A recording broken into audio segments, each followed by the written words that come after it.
Praise lord. ఈరోజు దేవుని వాగ్దానంగా మొదటి రాజుల గ్రంథము 3వ అధ్యాయము 13వ వచనాన్ని చూసుకుందాం. నీవు ఐశ్వర్యమును ఘనతను ఇమ్మని అడగకపోయినను నేను వాటిని కూడా నీకు ఇచ్చుచున్నాను. అందువలన నీ దినములన్నిటను రాజులలో నీ వంటి వాడు ఒకడైనను నుండడు. దేవునికి స్తోత్రం, మహిమ కలుగును గాక. చాలా అద్భుతమైన వాగ్దానాన్ని ఇక్కడ చూస్తా ఉన్నామండి. దేవుడు సొలొమోనుతో మాట్లాడుతా ఉన్నాడు. నీ మనవిని నేను అంగీకరించినాను, మరి నేను నీకు జ్ఞానాన్ని అనుగ్రహిస్తున్నాను.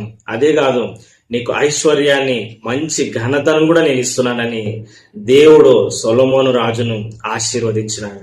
దేవునికి స్తోత్రం, మహిమ కలుగును గాక. ఈ రోజు కూడా నీవు దేవునికి ప్రార్థన చేసి, ప్రభువా నాకు ఇది కావాలి తండ్రి అని అడిగితే సమృద్ధిగా దేవుడు నీకు అది అనుగ్రహిస్తాడు. హల్లెలూయా. మరి సొలొమోను ఏమి చేసినాడు, మరి ఎలా ప్రార్థన చేసినాడు ఒకసారి మనం ఆలోచన చేసినట్లయితే, ఈ అధ్యాయం పైన వచనాలు చూసుకున్నట్లయితే, సొలొమోను యెహోవాకు 1000 బలులు అర్పించినాడు.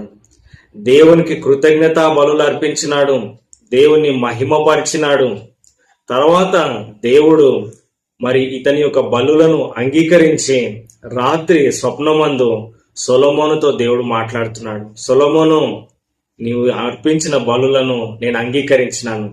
నీ మనవి ఏమిటి, నువ్వు ఏం కోరుకుంటున్నావు, నేను అది నీకు ఇస్తాను అని దేవుడు ప్రశ్నించినప్పుడు సొలొమోను మరి దేవునితో చెప్తా ఉన్నాడు, ప్రభువా మరి నీవు నాకు అన్నీ ఇచ్చినావు, నా తండ్రి రాజ్యాన్ని నాకు ఇచ్చినావు.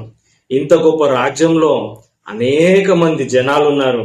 మరి ఈ జనాలను పరిపాలించాలి, మరి నీ పేరు పెట్టబడిన ఈ ప్రజల్ని నేను చూసుకోవాలి. కాబట్టి చక్కగా పరిపాలించినట్లు నాకు జ్ఞానాన్ని ఇవ్వు తండ్రి అని ఎంతో రిక్వెస్టింగ్ గా మరి దేవునికి ప్రార్థన చేసినప్పుడు దేవుడు అతని మనవిని అంగీకరించినాడు. హల్లెలూయా.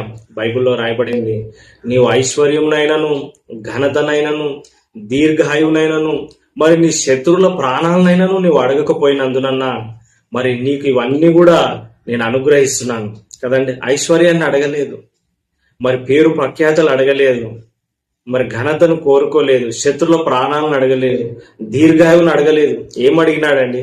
జ్ఞానమివు ప్రభువా, నీవు నాకు జ్ఞానాన్ని అనుగ్రహిస్తే నీవిచ్చిన ఈ రాజ్యాన్ని జ్ఞానయుక్తంగా నేను పరిపాలిస్తానని దేవునికి ప్రార్థన చేసినాడు. హల్లెలూయా. ఈ మనవి దేవునికి